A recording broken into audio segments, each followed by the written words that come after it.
We are living in a computer-programmed reality, and the only clue we have to it is when some variable is changed and some alteration in our reality occurs. We would have the overwhelming impression that we were reliving the present, déjà vu, perhaps in precisely the same way, hearing the same words, saying the same words. I submit that these impressions are valid and significant, and I will even say this: such an impression is a clue that at some past time point a variable was changed, reprogrammed as it were, and that because of this an alternative world branched off.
Good morning and welcome to the Friday version of my program, which is the Friday FARcast. I'm Robert Phoenix. I'll be here for however long I'll be here, which is kind of like life, really, if you think about it.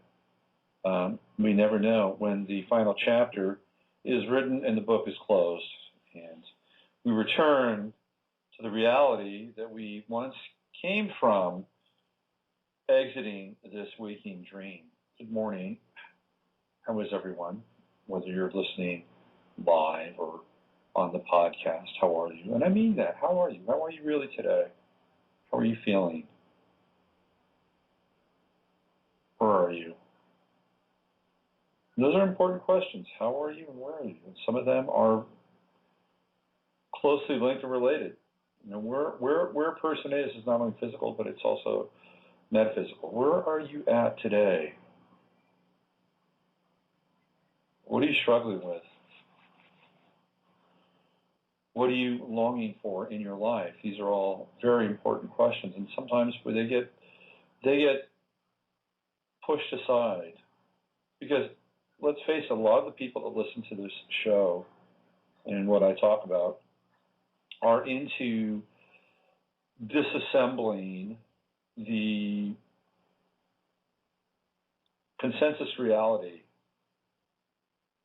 that we've termed the matrix, or whatever this thing is that we're all swimming around in, doing our best to derive some meaning from, and some resonance, higher resonance, so that we can live a life that is unfettered by the shackles and constraints of ignorance and guilt and pride and ego, vanity, all the things that keep us out of the flow. And what is the flow? The flow is a pure, unadulterated, and connected source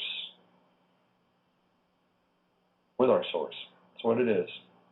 The source is the soul. The soul is the conduit which exists between us and the Godhead. And that's where we are. This is where we are right now. We're all in a place where we are doing our best to live in this physical reality. And as a physical reality experience, it's getting harder and harder and harder. On some level, it's getting harder. Why? Well, because there's less money, theoretically, even though money in and of itself is an illusion. On many levels, it's an illusion. In the most immediate sense that money is an illusion, it's an illusion in that essentially there's nothing backing that money up. It's just printed paper and has an assigned meaning and value. But it's an essential illusion because without it, it's very hard to live based on the system and the world that we've created, or it's been created around us. I was having a conversation with somebody the other day, and I was talking about the Rothschilds. And I was talking about the Rothschild or the Rockefeller perspective. And it was kind of like this. It was, let's say, for instance, you were a Rothschild, and you stepped out of your house and you walked into a major city. Let's say it was Chicago. And you walked around and you said, you see that building, you see that building, you see that building, you see this hall, you see that bridge. None of those would be here if it weren't for us. And in some ways, they would be right. In some ways, they'd be absolutely 100% right. Why? Because of the lending system that was created in order to borrow money to build and construct. It's all fiat-based lending, and it was all part of this financial matrix that was started by the Rothschilds. It was started by the Rothschilds roughly around the 1600s. And we've had it ever since then, and it's grown and it's transmogrified and it's become a beast, really. But I could see where they could say to themselves, we created this. We created the entire planet based on our lending structure. So why shouldn't we be gods? We created the Western world as it is. Why should we not be gods? Why do we not have some sort of claim over this domain, since it was really our ingenuity and our ability to get ahead at any cost, by the way, to do this. And I bet, sitting in their shoes, they would think that we should be thankful for that. That's my take. And therein lies the great disconnect. Now, one could say, well, this is great. We do have this world. But what has this world really created? What has this world really brought to us? So, yeah, great, thank you. We've got all these structures, we've got all these bridges, we've got all these dams, we've got all these things that theoretically have been put into place as part of this matrix because of this economic model, which you are very close to the top of the pyramid with a lot of the other sort of black European families, a lot of the heavily moneyed Italian families who sequestered their wealth away in the Catholic Church so it wouldn't be taken from them. But that's just one version of reality. That's a version of reality that we have agreed to. Now, it could also be said that the same people that created the world, the physical world, many of the structures of the physical world based on their financial model, that they also did not allow for another version of the world to be created. And that version of the world would include technologies that would theoretically free us up from the most onerous part of all of this, which is energy. Energy, if energy was exceedingly cheap or even free, well, that's a game changer. It's an absolute game changer. And no doubt there have been inventors and devices that, starting with Tesla, and he's just at the top of the list, that could have provided us with a very different source of energy to tap into. And we would have had a very different world as a result. And don't think that their inventions had not been squashed or bought or they've been threatened. And so Yeah, it's great that we have this world, but it's been a closed loop. And it's a closed loop at the end of time. And that's where we are right now, closed loop at the end of time. And that time is running now. It's 12/21/12. And I talked a little bit about this on the last show, which was last Friday, and I talked about the opposition between the galactic center and Gemini, and the implementation of a new form of very sophisticated dualism, which is really the dark version or the negative version of the Aquarian age. The negative version of the Aquarian age is essentially people having a false sense of community, a false sense of being taken care of, a false sense of being connected. And as a result of that, there would be a pretty intense implementation of technology in order to not only serve those people, but control those people as well. And we're getting very close to that moment in time known as the singularity. And we're getting very, very close to that. And that's when technology actually becomes sentient, becomes aware of itself. And I think we're getting very close. Here in this country, we're getting ready to see the implementation of drones. Apparently, they're going to be flying over Virginia in a very big way. It's going to be interesting to see how Americans deal with drones. I mean, I could see Americans getting very ingenious around drones.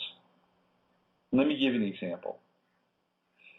I could see Americans buying kites, buying thousands of kites and filling the air with thousands of kites all flying at the same time.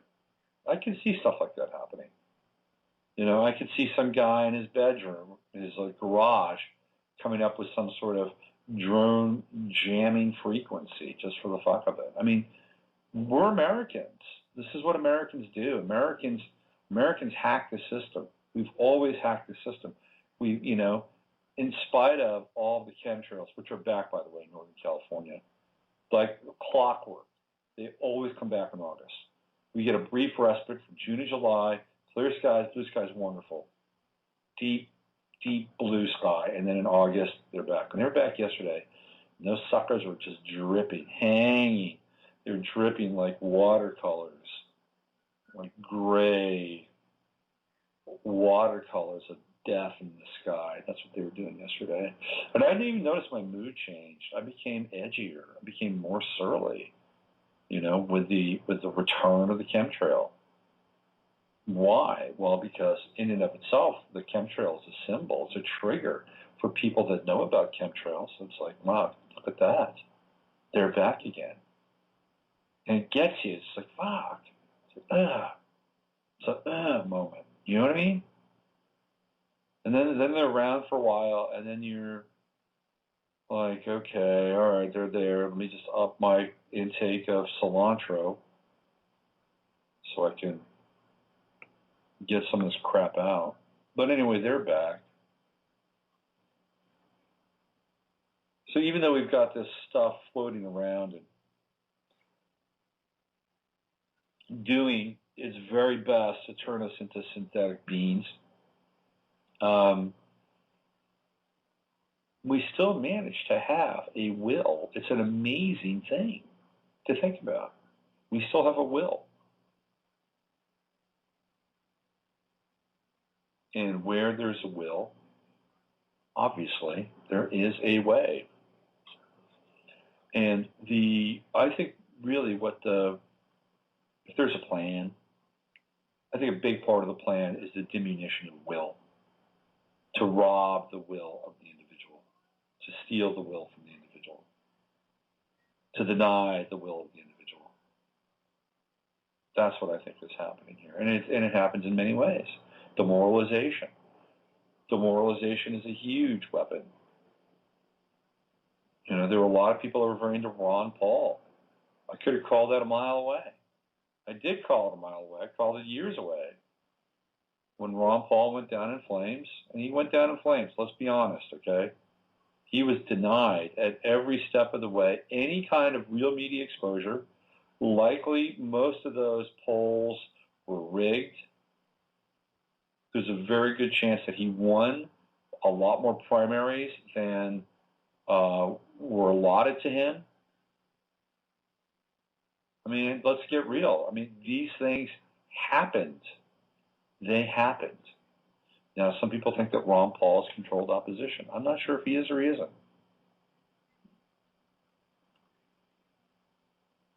I often talk about the law of one versus the sons of Belial. I talk about it on the show every now and then. I talk about it in the blog. And essentially, what those two groups break down into is, the Orions versus the Syrians, and it's this galactic war that's been going on, the Orion Wars, that have been going on for millennia, and eventually landed here on this planet at some point. And it wasn't like there was an actual physical battle, although I think those did take place here. It was more of an ideological battle. And I do believe that the ideological battle is reflected in this whole conservative, progressive trip. Right? Where do we get these ideas from? Where do we get the mindset from? Where do these programs come from?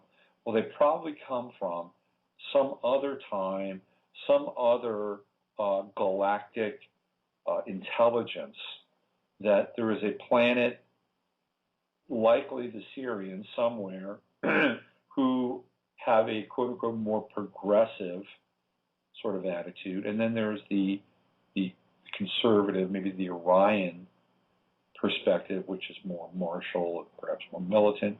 And these things have to come from somewhere. And it's almost as though we've been subdivided into these two energies/entities. Anyway, so theoretically, here's how it shakes down. Okay, Law of One, Sons of Belial, Orion, Syrian split, Atlantis. And there are two factions from these original sort of galactic foes, for lack of a better term. And the Sons of Belial are a group that believes humanity cannot govern itself, that humanity is always going to fuck up. It's always going to trip over itself. It's always going to choose the wrong thing because it is unenlightened, hence the term enlightenment. And the Sons of Belial are the agents of enlightenment. And out of this comes a lot of mystery school stuff. Both of them are involved in mystery school, by the way. And then you have the Law of One, which is the more open, the more libertarian expression of let people sort things out for themselves. It's the more benevolent, benign. Apparently these two have been clashing over time on the planet. These two ideologies, these two groups, these two mindsets, spirit versus the will. This is, how it's all shaken out. Well, maybe there's a third way. Maybe there's a third wave. The third wave is, hey, folks, yeah, it's great. You've got this model and you've got this model. And, thank you over here for allowing us to kind of do our thing. And thank you over here for having so much concern and so much parental kind of Yahweh discipline that we need to really pay attention and, watch our P's and Q's. But maybe there's a third way. Maybe there's a third sect or a third school. And I think that that's what's emerging now. And I believe it's an organic emergence, and it's apart from both of those two models. I mean, everything has been so polarized here on this planet. You've got to vote for Mitt Romney or Barack Obama. You got to go for the white guy or the black guy. It's just, and I think people are starting slowly to understand that that is a trap. And it's not only a trap, it's a closed loop trap by having to choose one or the other. Well, maybe we don't have to choose the law of one, or maybe we don't have to choose the sons of Belial. Maybe they're both not really for us. Maybe those are really just antiquated notions and models and concepts. And really where we are right now is we are emerging. We are coming online, and we are creating our own monad, our own collective monad. And I think that this is where it's at. We don't have a name for it yet. And we're discovering it. We're discovering it every single day. Some of us are writing about it. Some of us are talking about it. Some of us are blogging about it. You're a part of it. If you're listening to this broadcast, you are a part of it. And it's a very creative thing to be a part of, let me tell you. It's one of the most creative and exciting things to be a part of in this world, is to be here in this time and to define something so incredibly new that if you really step back and thought about it, it'd blow your mind. And we can do that. We can certainly do that if we want to. And think of millions and millions of people all waking up, all becoming conscious in varying degrees, all at the same time, linked together by an electronic media known as the Internet, which is accelerating this process in ways we can't even begin to comprehend. It's all happening right now. Right now. We've never been at this place before. Never. And it is a powerful thought to comprehend. And don't think that these people in these groups aren't aware of it. And there's always going to be some desire to shape reality and to shape our perceptions. You know, I've been doing a lot of work, and I'm going to get this third piece out. I've been waiting for the right moment. I think it's today. I also have a newsletter I have to get out too. That'll happen this weekend. But I've been working with this whole idea around this movie Inception, Batman, Aurora, and London, and the Olympics. They're all linked together in an interesting way. And one of the things that takes place in Inception, which is fascinating, is the thought that the idea that originates in a human is perceived to be an organic thought that the human itself has come up with, or the individual itself has come up with. It's a very, very elaborate process that Nolan goes through in that movie. And there are triggers and entrainment, pieces of entrainment where they go deeper and deeper and deeper down into that third level where Fisher has the combination on the lock. It's a fascinating sequence of events where Tom Berenger, who plays his godfather and his father's most trusted advisor, has this interaction with him and gets him to come up with a combination on that lock. Well, there is no safe. There is no safe. To begin with, think about that. There is no safe. They're gonna create that safe. And there is no combination because there is no safe. And so, what he does is he comes up with a sequence of 6 numbers which become the combination of the safe. But you see, the safe never existed. Neither did the combination. But when he goes down to that third level, there is that safe. Why? Because there has been a sequence of events and pieces of entrainment where he begins to believe that this is real. What's really interesting is when they're on the second level, Dom Cobb, a.k.a. DiCaprio, does something very interesting. It's a gambit. It is a conscious gambit where he decides that he's going to tell Robert Fisher about what's happening, that he's actually in a dream. He's revealing that. It's on the second level, though. It's not on the first level. It's on the second level. He's revealing to him that he's in a dream. And then what happens then is he's able to essentially massage his psychology and his thoughts accordingly. Because now there's no resistance. What has he done? What has Don Cobb and Leonardo DiCaprio have done? He's externalized the hierarchy in that scene. He's externalized the hierarchy and he's revealed the method. Now, this is a very interesting point in that movie. Very interesting.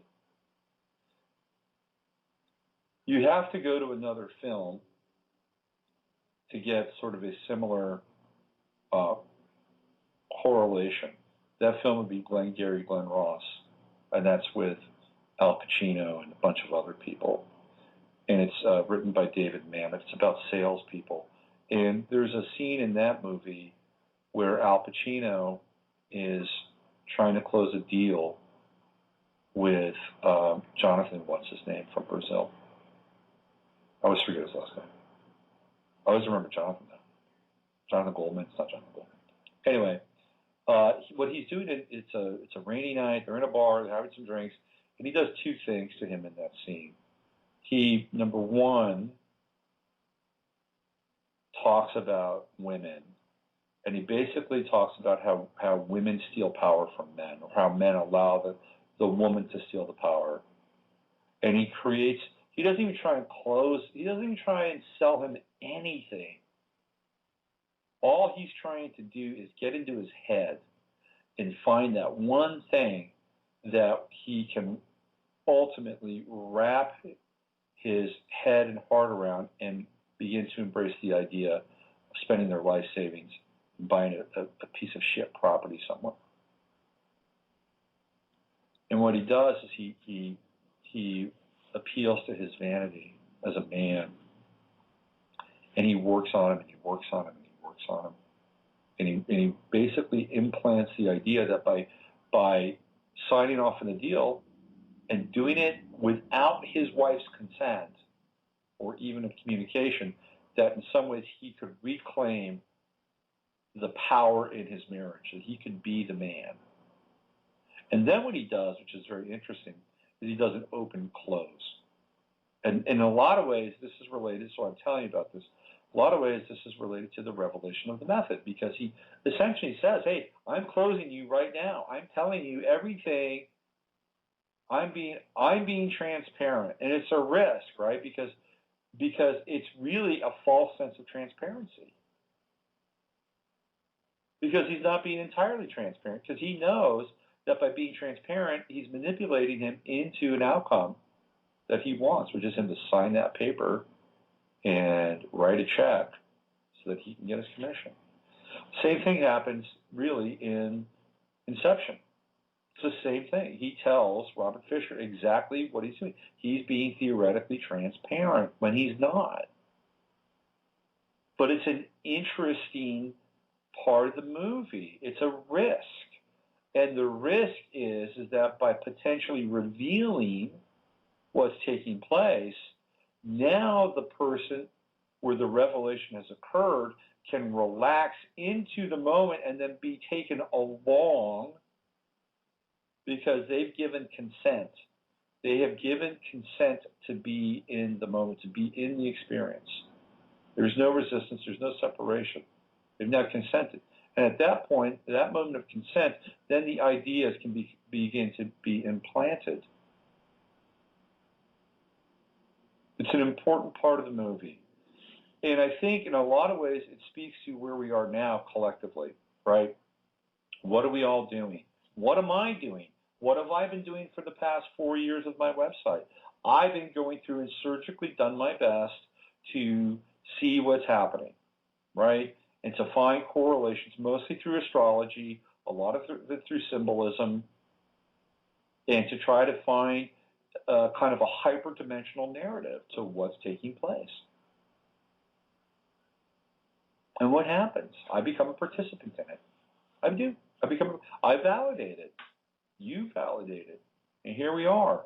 We're seeing all these, hidden in plain sight kinds of things all over the place. And we get to begin to make the connections and connect the dots. And some of them, by the way, are very, they're profound. We're all like living a Dan Brown fucking novel. So that's what's happening on some level, right? Think about that too. Think about Dan Brown. Think about the Da Vinci Code when it happened.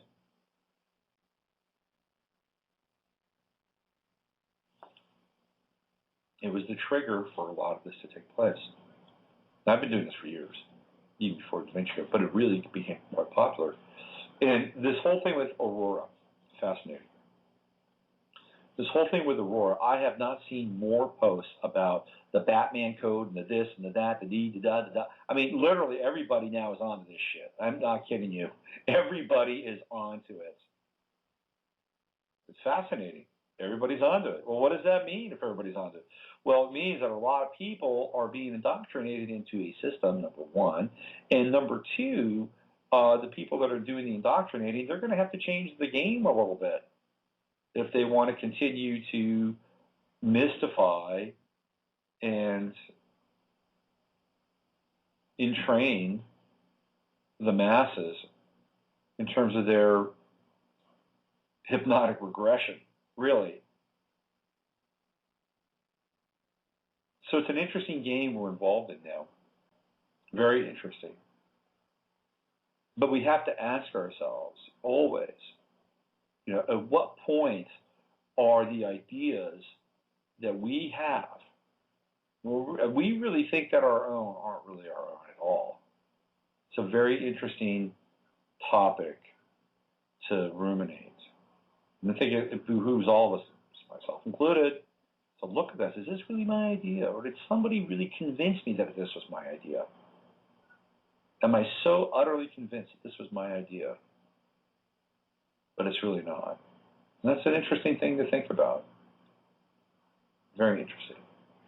Let's talk about James Holmes. Let's talk about Aurora for a second, for a few minutes. There are pictures now up on the web, and I'll have one or two on my website, which clearly demonstrates that the guy who they originally put out there as James Holmes is not the guy in the red hair, okay? Sorry, it's not. The forensics just don't match. The guy in the red hair is, he's in his own kind of madness trance. And if it's not the same guy, then who is that mom that's in the courtroom with that guy? These are all sort of rhetorical and existential questions.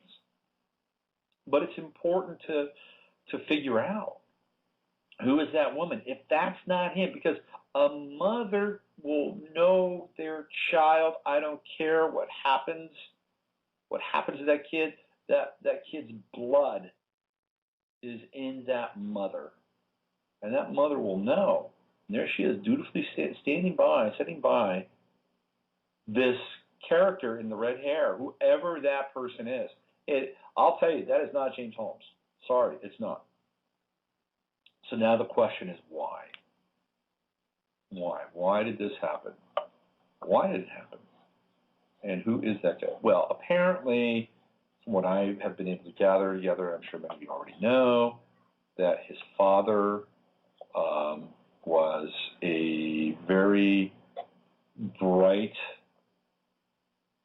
guy, and he was into software, and he was into computers, and not just any computers. We're talking massive computing, crunching massive amounts of data, and correlating out of those data streams considerable amounts of information that can be used on a personal level, on a financial level.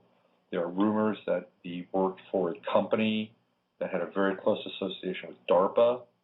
So this was not your run-of-the-mill dad. This dad was a very connected guy, and I've gotten this from a source that is more than just reading about it on the internet. Okay, the dad was deeply connected. Now,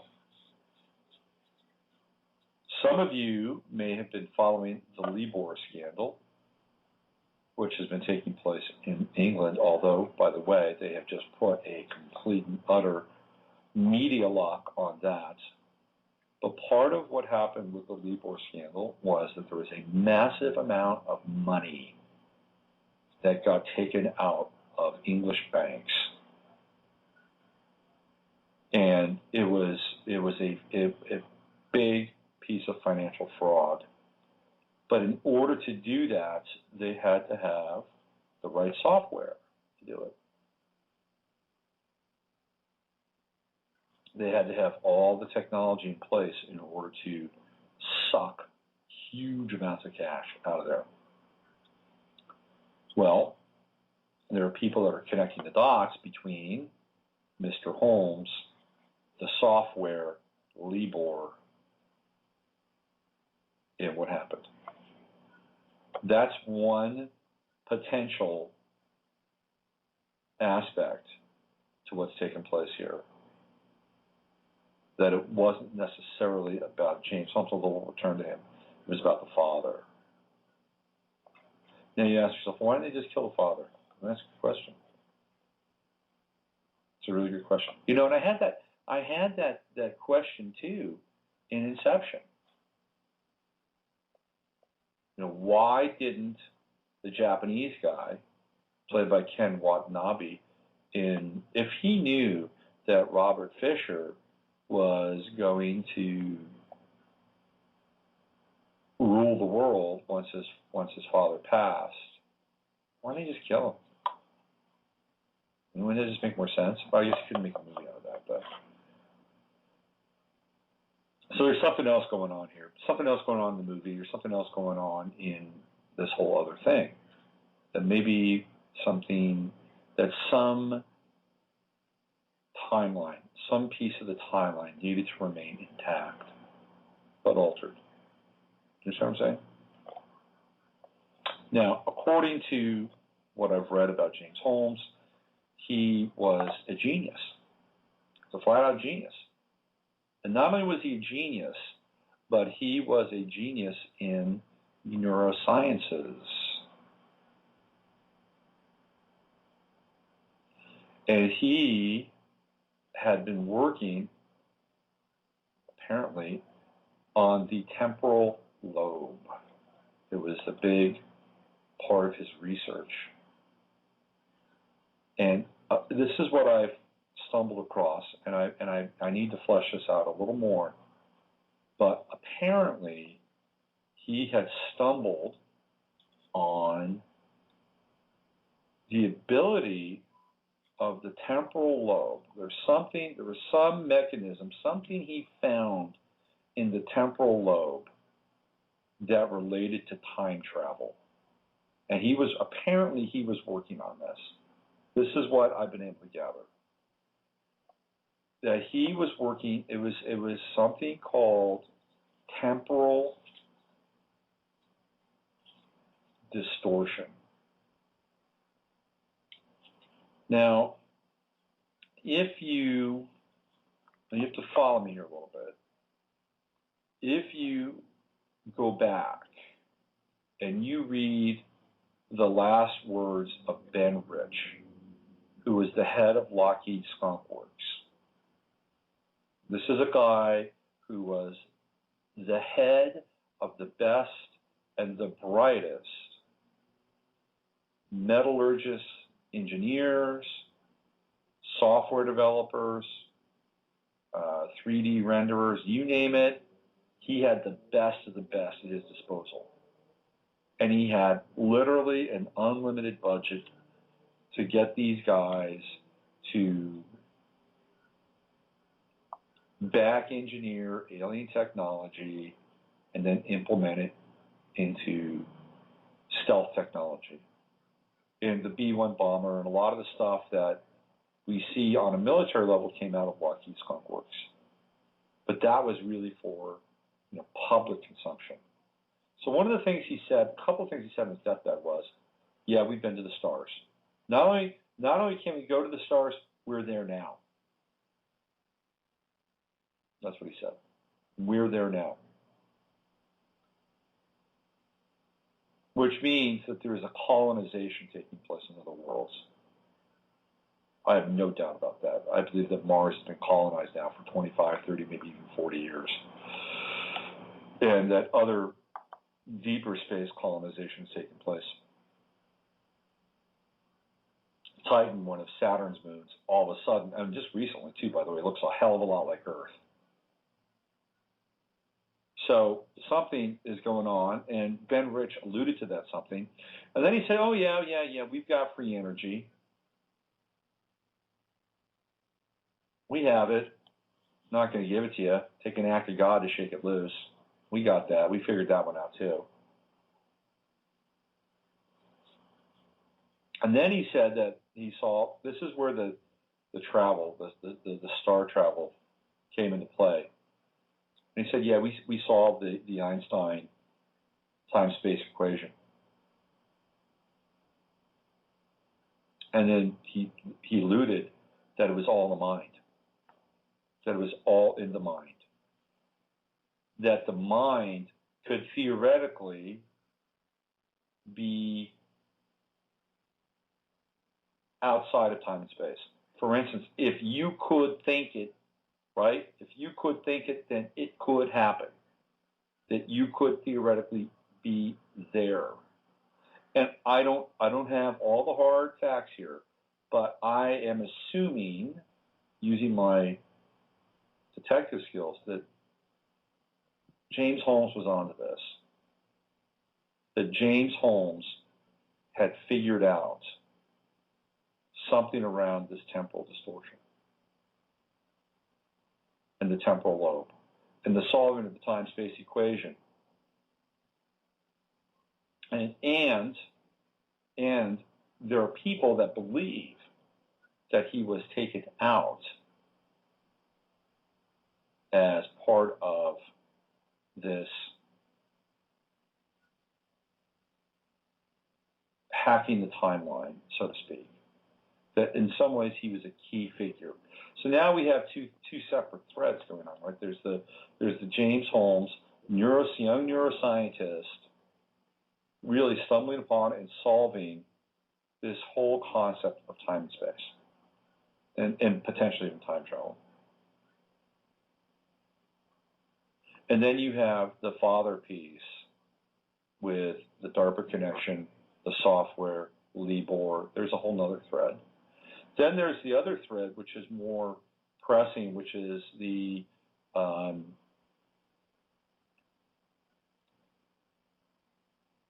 security thread, right? That's the gun grab thread. That's the UN bill thread. Then there's the increased security thread, which is the mounting of the economy of control, which I've talked about.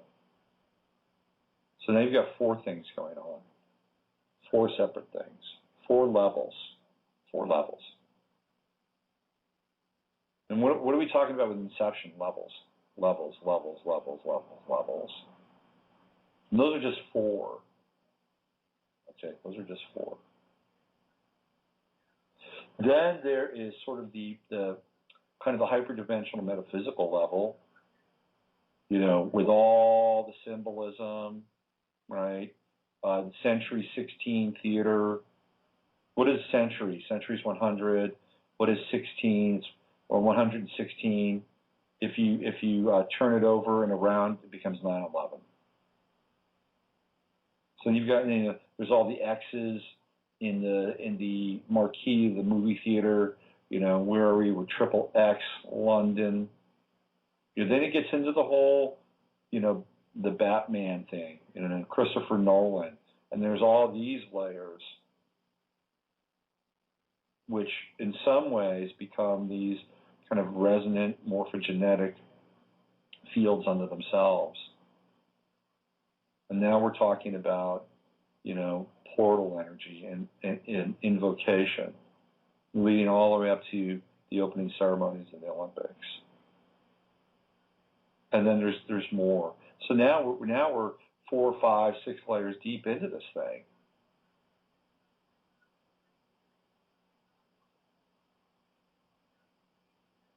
And so this is a major event. It's a major event, and it has ripples. So what are we talking about? Well, I think what's happening here is there's just manipulation going on and on and on and on and on and on and on and on and on so many different levels. That's what it is.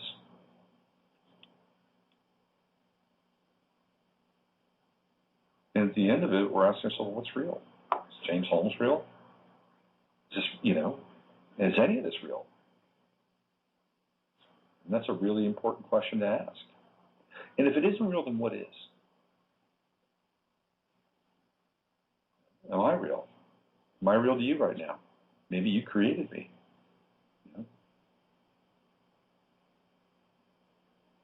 I'll never forget this. I'll tell you this story, and then I'll open up the phones if you want to talk.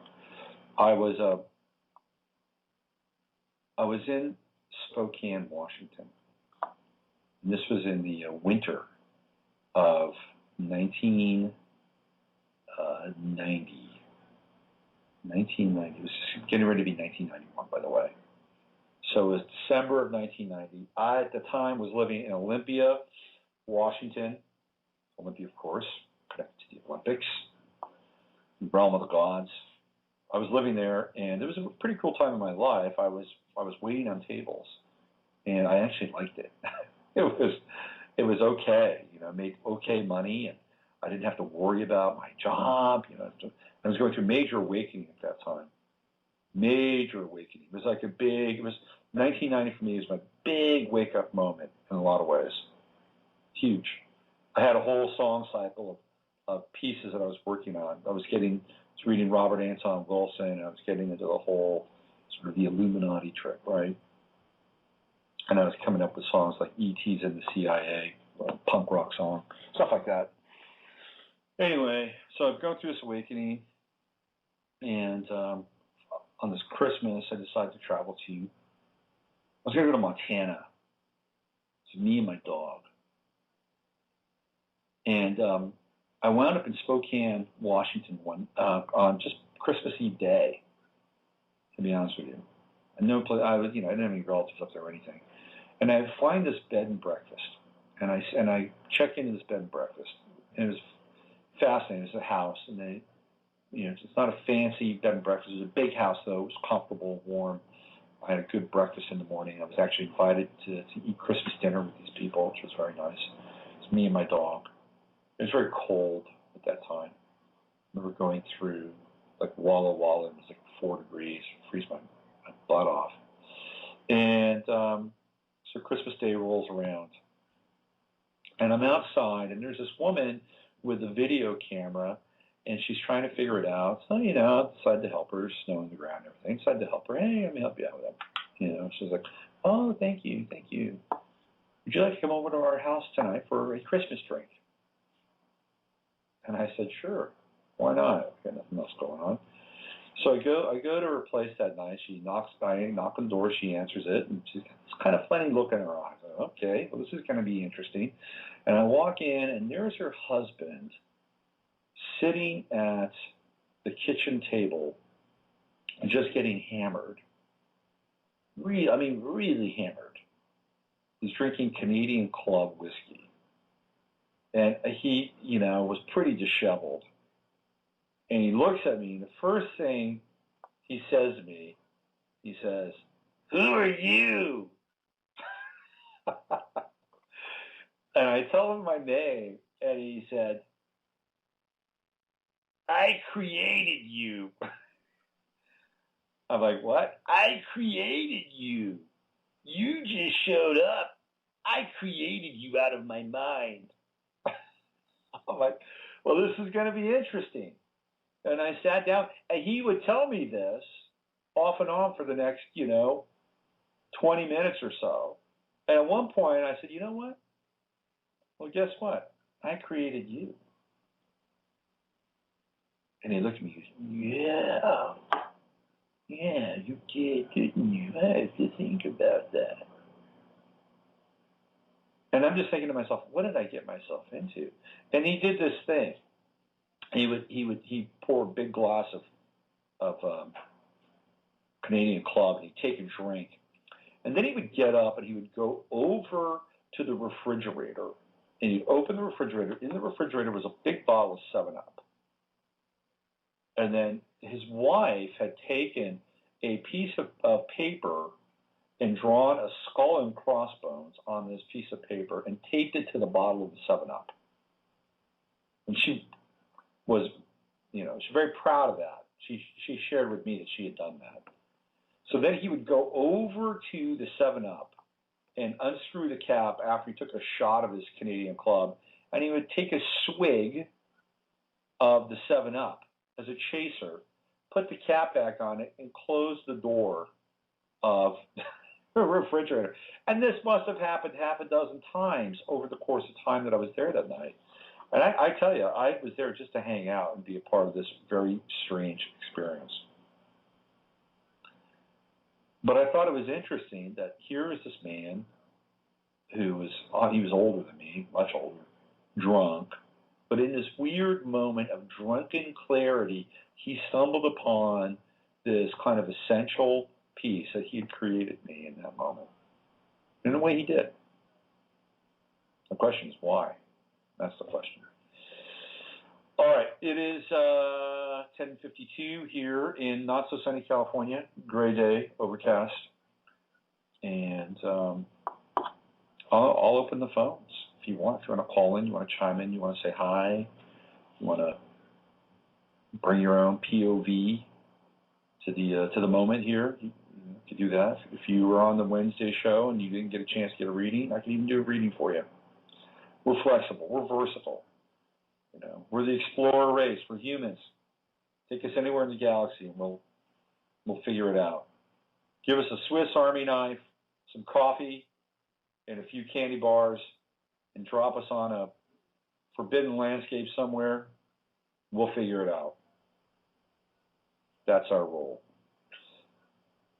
347-308-8995. Somebody's calling in. How about that? Figure it out. Hey, how's it going? Good. Is this my buddy in Austin? Yeah, this is. Dave? Yeah. What's happening, Dave? How you doing today, man? Good. I'm just, I'm off on a riff here, just trying to find the thread and follow the thread. How are you doing?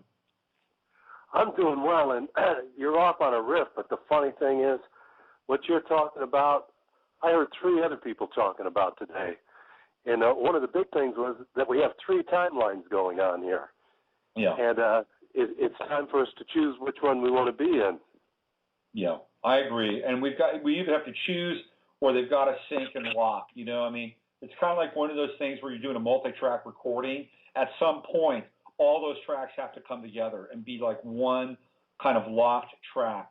So we've either got to bring them together or we've got to choose one, and I'm in agreement with you. I'd like them all to come together, but if push came to shove, I'll take the most provident one.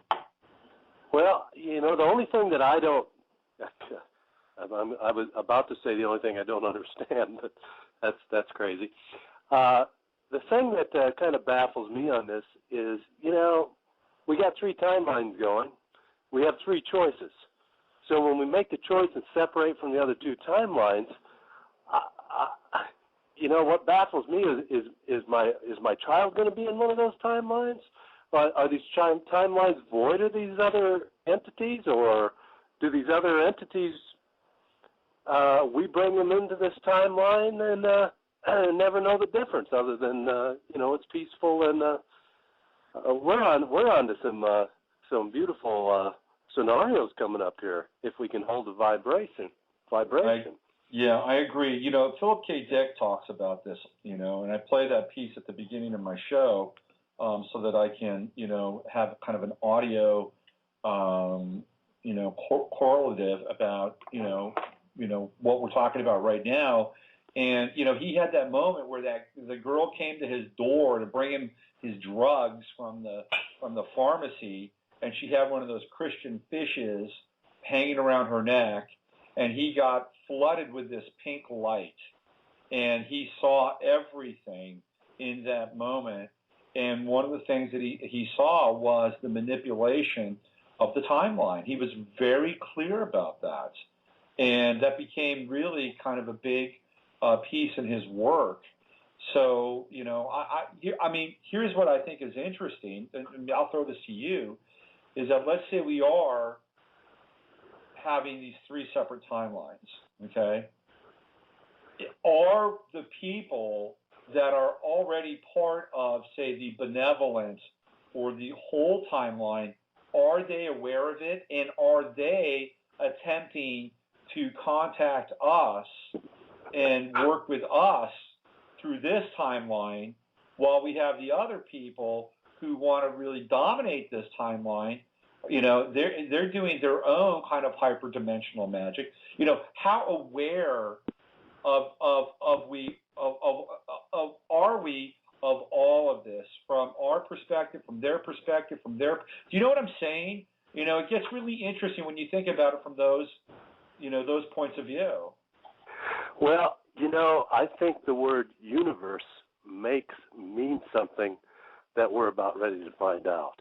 Yeah. And when you put the U in universe, Phoenix, that's exactly what you're talking about. Because I don't think anything shows up other than what we create. We talk about it all the time. So we're talking about timelines, but it means nothing. Yeah. Because at the end of the day, I'm assuming we're really only in one timeline at a time. Right. So in that timeline, maybe everything exists that was in the last timeline. Yeah. So it really is, when we put the U in universe, there's only one thing happening. So I think that's the beauty of really where we're at in this, is coming down this funnel like Terence McKenna spoke about, coming down this funnel to where there's only one thing happening. And that still might be the three things. Right. But it's the choice of where do we want to go in this next existence that is the same existence, but I think you got what I'm saying. What kind of world do I want to be in? So, I don't really think it's that complicated, really. Yeah. But we're so plugged into all these thoughts and ideas. And one thing you were talking about earlier, I don't think any of these thoughts are ours. I think we're void of the whole experience. Yeah. Yeah. I don't think we're even here. We're not even part of this at this point. Yeah. But that may be very well the next point, the next step that we step into having a real existence. Yeah. That would be, what does that look like? That's really, now we're into some really interesting territory. What would that look like? Well, how could, what dreams may come? Remember the movie? Sure. I guess that might be what it looks like. And boy, that would have any of us scared that our thoughts are actually going to produce a reality that instantly. Yeah. Somebody told me that 25 years ago, and I believed the man, but I kind of thought, well, that's kind of bizarre. He said, we're going to come to a time in our lifetime where what we think is going to manifest instantly. That's a scary thought. That's a hell of a lot of responsibility, and I think we've all had some measure of that in our lives, right? I think that, you can be in a really shitty mood, right? And you go out your door and you can carry your shitty mood out into the world, and I guarantee you'll manifest in a very short period of time somebody who will be just as shitty as you, right? And you can do that just by having a really nasty interaction with a person. You've just done it, right? You've just created that thing, And then there are like more subtle levels of that, where you'll think of something, you'll have a thought, and then you'll be in a good space, and all of a sudden, boom, it just manifests just like that. And it's like, wow, I was just, having this experience, and there it is. So I think we've been given these pieces to practice on for quite a while, and I think maybe practice time is over, or it's getting close to being over. Well, Phoenix, what do you think about next? What do you think about the 8th? I think the 8th is going to be one of the biggest days in my life. When this is that the day that this Mercury lets go of the retrograde, or however it works? Well, I believe Mercury goes direct on the 8th, right? It seems to me we're at a time right now where it's going to make a change in some of our thought processes that we're having an aha moment. Yeah. I'll tell you what, man, I've lived this strange existence all my life, and it's not till now that I totally understand what it feels like to be in this Mercury retrograde. I never even involved my thought process in this. Uh-huh. I feel as if I want to take a step, and I'm being held back. I'm kind of glued in. It's a very funny feeling that I have. Yeah. And for my own being, I just think when this breaks loose next week, wow. And I mean in a good way. Well, okay, so let's look at it from a personal point of view. That is your belief, that's your reality. So if that is indeed the case, you're already programming that, and I wholeheartedly support that. And from a collective point of view, because I am an astrologer and I do look at these things, Mercury has gone backwards from Leo. What's really interesting about Mercury retrograde Leo is that I think it's been I feel like it's one of the least invasive Mercury retrogrades on some level, right? Because it's not like it's in Virgo or Gemini where it's about intense mental complexes or travel or things that are just immediately involving your environment, survival or moving from point A to point B. Leo, in some ways, it's about will. It's about the royal we. It's about parenting. It's about childhood. It's about personal sovereignty. And so it started in Leo. I think it might have been about 12 or 11, 13 degrees Leo. And so it moved backwards, and we began to think about, the impact of parents in our lives, the impact of authority in our lives. And of course, who shows up during this time? It's the Queen, the London Olympics, the opening ceremonies, the Queen Mom. All these pieces are very, Mercury retrograde Leo. We get to revisit these things. And ultimately, it's about reclaiming, I think, this whole sense of personal power, and the personal power as it relates to being a child, as being an adolescent, as being an adult. 3 different timelines all coming together and syncing up into one timeline, the correlation between the child self, the adolescent self, and the adult self. And I think that this Mercury retrograde has the potential to do that. And now it's in Cancer, I believe. And so what does that mean when it shifts on the 8th? It's about nurturing now. It's about nurturing these thoughts, these realizations, these breakthroughs that we all might have had during this Mercury retrograde time. And I know, and Cancer is about planting. And so how do you plant that? How do you plant these things in your emotional body, in your physical body? And I think maybe to your point that it could be a real breakthrough for many people. And I really think, Dave, too, that these astrological cycles that we're going through now are unlike any other astrological cycles at any other time. Why? Well, because that's why I wanted to. I want to butt in here, and then I'll let you go. That's what I was all the time you're saying this, because we're so far down this funnel that it's amplified so much. Yes, exactly. Absolutely. We're down the funnel, and through this rapid acceleration of intention and attention via the internet, via dialogues like you and I are having, that everything is just accelerating and amplifying at Mach speed, light speed. So when these things do happen now, to your point, they can be really potential catalysts in a person's life. So absolutely, you're all over it. Well, I tell you, the challenge I have is what I believe to be knowledge. Yeah. And, you know, I read this stuff about the Illuminati. I read this stuff about what they may be doing and blah, blah, blah. And I really think it's a hindrance to my life. Yeah. I think the moment I'm reading it, I'm not going in the direction I want to go in. Right. And that's a challenge I think maybe a lot of us researchers, whatever you want to call us, seekers, are having, because we're looking at everything. And I guess, and I'm going to ask for your input on this, but I'm going to have to make a choice here somewhere where I only look at what I want. You know, I think you've touched on a major piece, and here's what I feel about that. There's a whole, you know, sort of warm and fuzzy kind of, you know, new age head in the sand mentality, which is I just want to be around positive people and positive thoughts and loving thoughts, and I don't want anything else in my life.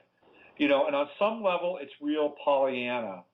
And that was the mindset, I believe, you know, in the 90s, you know, pre-9/11 stuff. I think a lot of people, the secrets, you know, that's where their heads were at, right? And I always recoiled from that, only because, in my estimation, that was a really unenlightened position, because you could not really fully embrace that concept if you didn't know what the counterbalance of that was. Can I say something right here? Yeah. That's amazing what you're saying, because how in the hell can we know what we want if we don't know what's available? Right. Right. And I think what we've been doing, what I've been doing over the last 4 years, I think what a lot of other people have been doing, is that we've been looking around. Again, this all started with this whole, on a collective level, with Dan Brown and the Da Vinci Code, right? This whole cryptographic interface with reality. And what we've been doing is we've been disassembling all these systems. You've got people on this side via the Jordan Maxwell camp that says Jesus is a fake, religion's a lie, it's all a system of control. You know, it's all Osiris.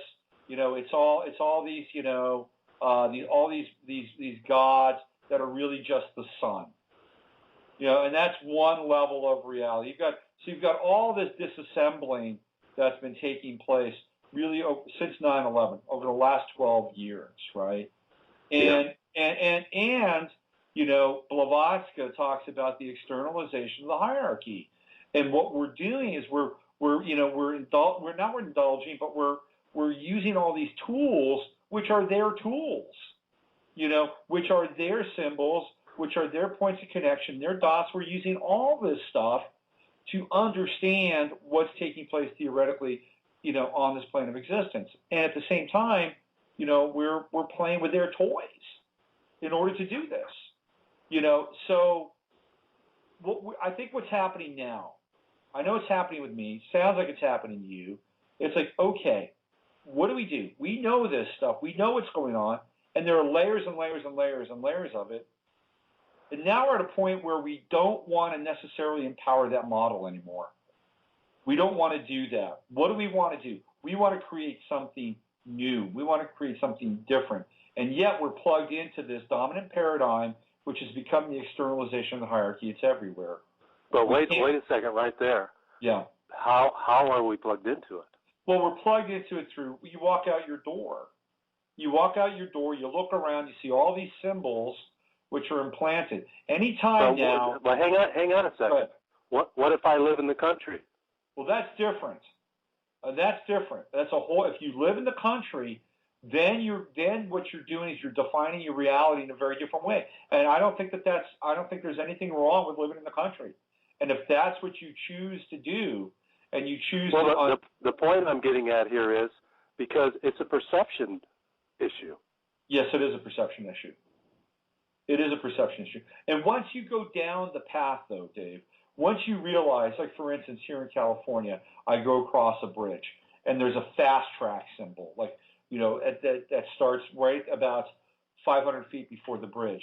And I look at that, it's a pyramid. Oh, look at where The R is for the fast track. It's, it's right, the eye of the pyramid, and coming out of it is waves. And now all of a sudden I've determined that this is yet another, moment where I'm being entrained into this whole pyramid structure, pyramid power structure of reality on this planet. And I see that. It's like, okay, I can move on from that. At least I have a conscious awareness of that, theoretically. Other people, they don't understand it, so it happens at an imprint level, just imprinting this paradigm that we've been living through since Egypt, Greece, Rome, prior to that, Babylon. So it is a perception issue. And if you do live in the country, then what do? Then you limit the amount of influence that comes into your brain. And there's nothing wrong with that for me. I totally get that. But if you can't live in the country, then what? What about, let's say, child abuse in a family that goes on for 50 years? Yeah. How do you get that out? What makes that dissipate in that lineage? Boy, that's a big piece, man. Well, I'm going to say what makes that dissipate is once it's known, yeah, something dramatically happens. I think it's a big shift. But I've dealt with people that have had that, and the PTSD around that is harrowing for a lot of folks. And I think the first step is to be able to bring it out into the open, to expose it to the light. You're absolutely right.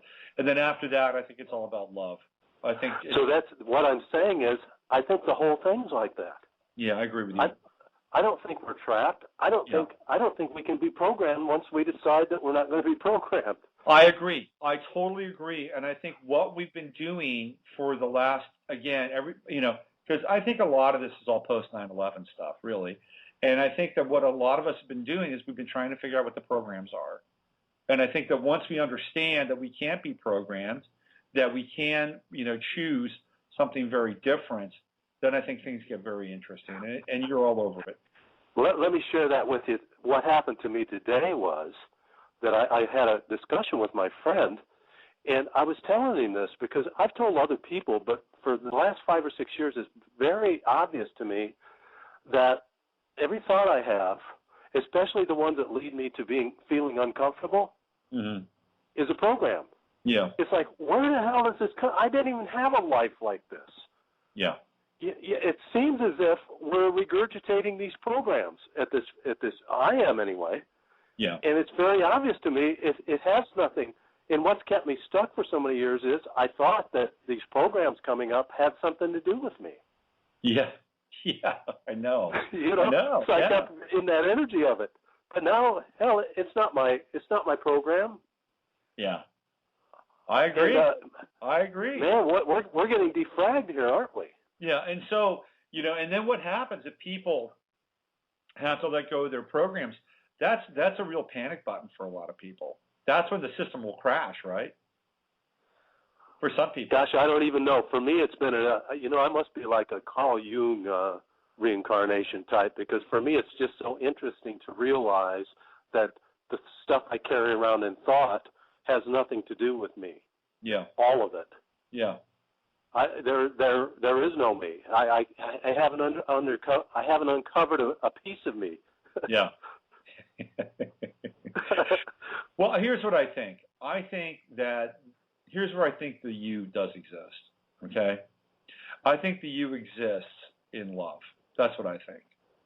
Because I think that there's a resonance with love. And I'm not talking about love in a well, we could use the word touching, because maybe that's as close as we can get to love. Maybe, yeah. I think, though, we understand. Like, Martin Buber, the philosopher, talks about the I, thou, and the thou experience, right? And he breaks it down into, it's almost like I, it, like objectivity. And then that most people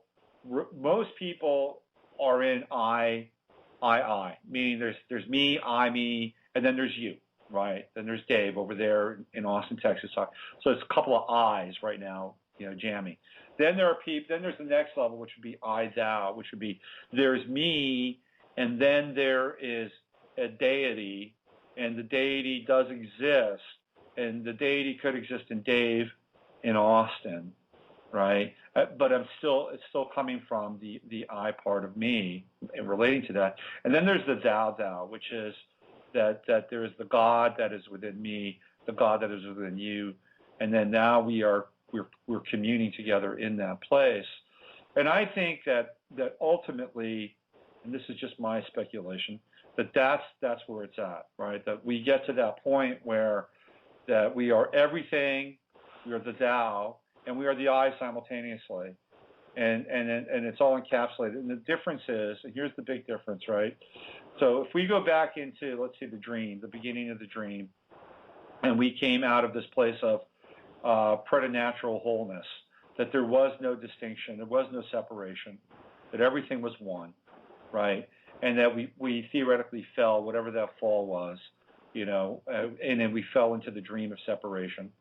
And now everything became separate from God. You and I became separate from one another. And that through the dream of time, that what we've come to at this point now is understanding the lie of separation. But we're doing it now from a different place. We're doing it from a place of objectivity or even subjectivity, that we realize our separateness and we realize our wholeness too. And that is really different. It's an interesting place to be, because Blake talks about innocence, experience, and imagination. And I think what you're talking about, and what I think where we're headed is we're headed into this realm of imagination. And what we've been in for really the last 3,000, well, we could say the last 3,000 years, but I would say really the last 20 years, we've been in intense experience. Really since the 60s, we've been in intense experience. And we've been trying to figure out, what this reality is. And now we have the opportunity to move into imagination. So I think that this is where we're headed. And I think that perhaps this is what you're talking about. And I think there is an I there, but it's a very different kind of I that we've been led to believe. We wouldn't know what it looks like at this point anyway. Yeah, perhaps. I think really, would we know what peace? Think about it, folks. Would we know what peace looks like? Would we know what it looks like to not have to have money or worry about it? Yeah, it's a radical thought. But we're going to have to. Absolutely, I totally agree. I totally agree. And that's kind of where I believe it to be a weakness in myself. Sooner or later, even if it's just for a moment in time, I'm going to have to only look at what I want. Yeah. So I can learn to feel, because I believe the whole thing is what I think and how I feel about it. I don't think there's anything else going on here. Right. Yeah. Well, if you get into like the mystery schools and stuff like that, that's essentially what they preach. That is kind of a tenet of their theology. But ultimately, and I think maybe this is just part of my fairy tale, Dave. But ultimately, I believe that is kind of a closed loop, because if you don't invoke a sense of the sacred and a sense of this, for lack of a better term, what I would call God or the thou, then it becomes kind of a self-serving trip. It becomes a self-serving principle. I'll tell you, I'm right there, man, because when I start to pray anymore, I don't even know who I'm talking to. Yeah. I'm at that moment of question in my own mind to say, who or what am I talking to? Yeah. How do I address you? Yeah. I remember in the religion sects, they said, well, you wouldn't know my name, you couldn't pronounce it. It's like, I have no clue. Who am I talking to? And why would I talk to them? Why would I ask anything or anybody for something? I believe I'm just trying to convince myself that I have power. I think that's the whole thing. Yeah. Me trying to convince myself. I go on a diet to try to convince myself that I can lose weight if I stop eating. Mm-hmm. Well, I can eat all I want and still lose weight, because none of this really exists. It's true. I believe everything that we do is only trying to convince ourselves. Yeah. And I don't read anything. The beauty about me having an opportunity to talk to somebody like you, you're brilliant. You read this stuff. You're just a mecca of stuff. I don't read anything. Yeah. And I never wanted to learn anything. Yeah. I'm kind of an open channel, but I tell you what, my life has kind of been very hectic and frantic also. Yeah. So anyway, it's nice talking to you, man, and I'm here. Shoot me an email. Let's chat sometime. All right, I got your email, Dave. Well, thank you for calling in. I appreciate that. Good to have this moment in time where you and I could bounce off each other and affirm each other's I. I can feel it today. I can feel this energy in my body. Yeah. And I felt kind of stuck. Kind of, I could feel this moving in the muck, and I feel it starting to move a little bit, and I'm very excited. Yeah. I am too. I'm totally excited. And that's but really, when we talk about all this shit in the world, I think when people listen to us, they don't really know we're excited. You know what I'm saying? Well, it's a paradox right now. It's a paradox. We're living in a very paradoxical world. Because on one level, there's some heavy stuff going on in the world. On some level there is. And on another level, there's absolute magic and profundity and acceleration in ways we can't even comprehend taking place. Unfortunately, that's not on the evening news. Well, I wish we could put together a talk show, and I don't know if we'd have people showing up out of the rafters, but there's got to be some magic out there happening. There is, and I get it every day. People, who are in that chat room right now, they've got it in their lives. You've got it in your life, and part of this is a conscious affirmation of that experience. That's what it is. And I'm going to get out here and let somebody else talk, my friend. All right, Dave. Well, thank you for chiming in, and you just keep on working that magic. Blessings to you. All right, take care. Bye-bye. It's our friend Dave in Austin. Many years ago, my very first spiritual teacher was a very profound guy. Dwayne. Dwayne was his name. Dwayne lived in an apartment complex for singles. This is at the end of the 70s, by the way. I was the assistant recreation director there. It was a crazy time, let me tell you. Does the word quaalude mean anything to you? Here amidst all these people, excitedly serving their libidos, there's Dwayne, older guy, major fall from grace, was a pilot, had a nervous breakdown, became a janitor. United couldn't fire him, so they made him a janitor. He could no longer fly, but he could clean up planes. How about that? But he turned me on to a lot of very powerful spiritual information. This guy was a channel, big time. And he said something to me that was really profound. He said, we have nothing to learn. All we have to do is unlearn. And there's a lot to that. Absolutely.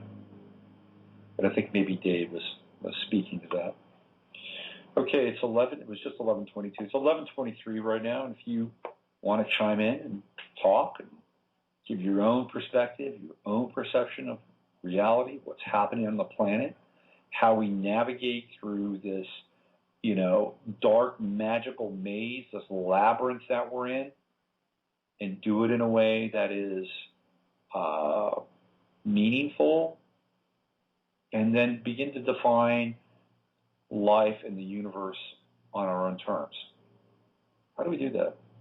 You want to call in and share your secret or how you feel about what's happening? You can do that, 347-308-8995, 347-308-8995. I want to bring a website to your attention. It is called asylumblues.com. And the reason I'm bringing this up is because I'm working with a very gifted writer on this website. And it's like a hyper-dimensional poetry and narrative. It's almost like notes from this person's past that they wrote to themselves for the future. And we just launched this site. and the writing is stunning, absolutely stunning. And that's asylamblues.com. Lewis Merrick is the writer, and I'm happy to be a part of this experience. I feel like I'm working with Ezra Pound in some ways on this. So you can check it out, and you can read some of these missives. And it only promises to get even more interesting as we move forward from the past, and these revelations from the past get up into real time and what we call the future. I'm looking forward to that. Fascinating stuff. Asylamblues.com. That's the website. It is 11:25. Is there anything else I wanted to talk about today? I'm sure there is, but I'm not sure what it is that I do want to talk about. You know what I wanted to talk about a little bit was the Illuminati cards, since we're on the topic of the Illuminati today. The Illuminati cards. I know a lot of you have seen them. Absolutely fascinating. Stephen Williams, I believe, was the author of those. Started writing them in 1985. And then I believe he stopped in 1992. Fascinating stuff. And so many of the quote-unquote Illuminati cards have shown up in these events. The latest being one card that is very connected to the event in Aurora. There's another card that he has where Big Ben is falling. And there is another card which is a kind of a terror event in London. And all 5 people are wearing the colors of the Olympic rings. Fascinating stuff. Absolutely fascinating. What was Stephen Williams plugged into? Who is Stephen Williams? Where did he come from?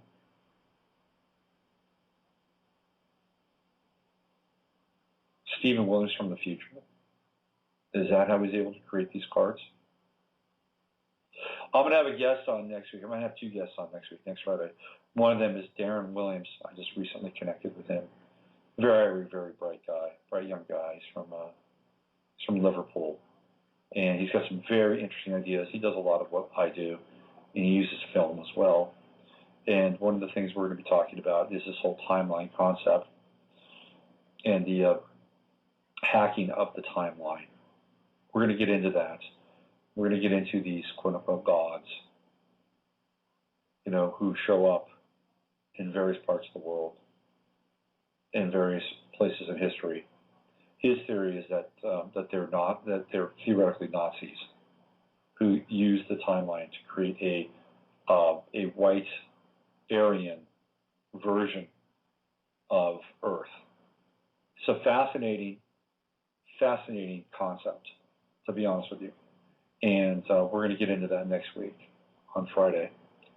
And I'm also, hopefully, I'm going to have on an author who has written a pretty interesting book called A Guide to the Homeric Punk Hole, 1980 to 2012. His name is Kenneth Warren, and the book is Captain Poetry Sucker Punch.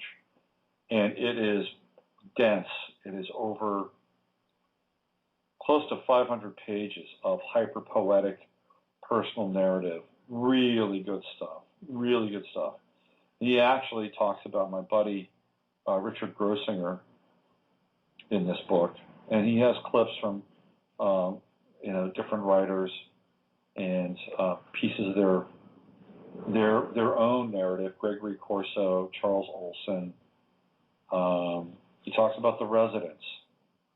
A lot of these people, George Oppen, these are people that I studied in college when I was studying English Lit. Here's John Cage, a piece of John Cage. Robert Creeley, one of my favorite poets. Robert Creeley, great poet. So we're going to get into this with Kenneth, hopefully next week. I've got to digest some of this book before I bring him on. So next Friday's show should be very interesting. Darren Williams and Kenneth Warren. We're getting some cool stuff. Okay, if nobody else is going to call in and share their story or what's happening with them, I am going to transition out of here because I got a lot of work to do today. I'm busy building a media dynasty. So one of the things that I'm going to be doing in the next week or so is I'm going to be launching RadioFAR.com. I'm just getting into now building sort of the infrastructure from it or for it. And there'll be a separate website apart from the astrology website.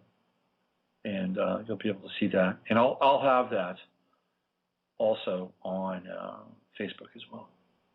Okay, that's it. 90 minutes. 90 minutes of content for your consumption. All right, so it's a weekend. I don't know what you're doing, but if you work during the week and you have the weekend off, enjoy it. If you have to work this week, enjoy it.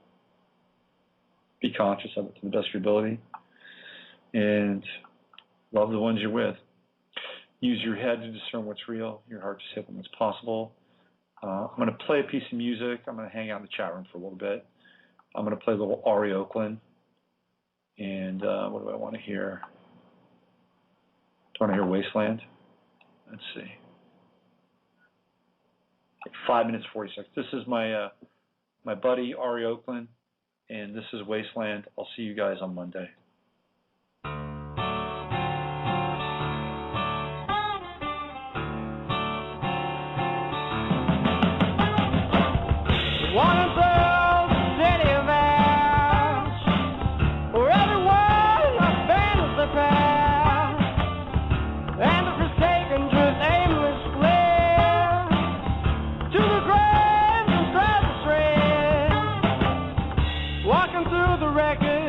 The smoke-filled horizon begins to fade. Along gutters littered with the residue of the lives washed away. I hear the subterranean moans of living dead whose ghosts walk on barren streets. Like the welted youth, they bend their head and hang towards the feet.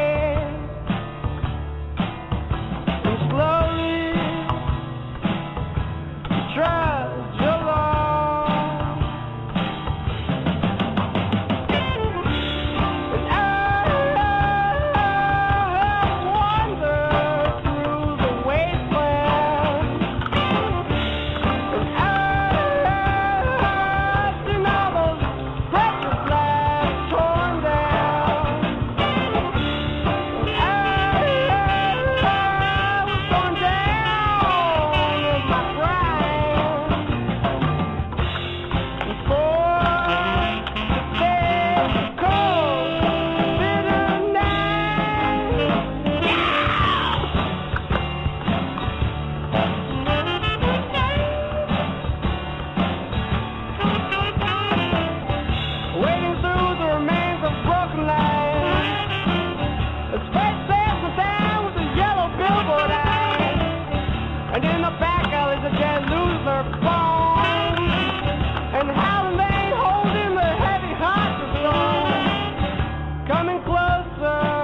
The lost souls chained by despair, with some twin chariot at the back, they're driven to their labor's care. And as I'm sifting through the ruins of my past and the pain that can't be forgotten, the despair, the busy at work cleansing other corpses, desperation garden, and I'm descending deeper inside.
the Holocaust I shall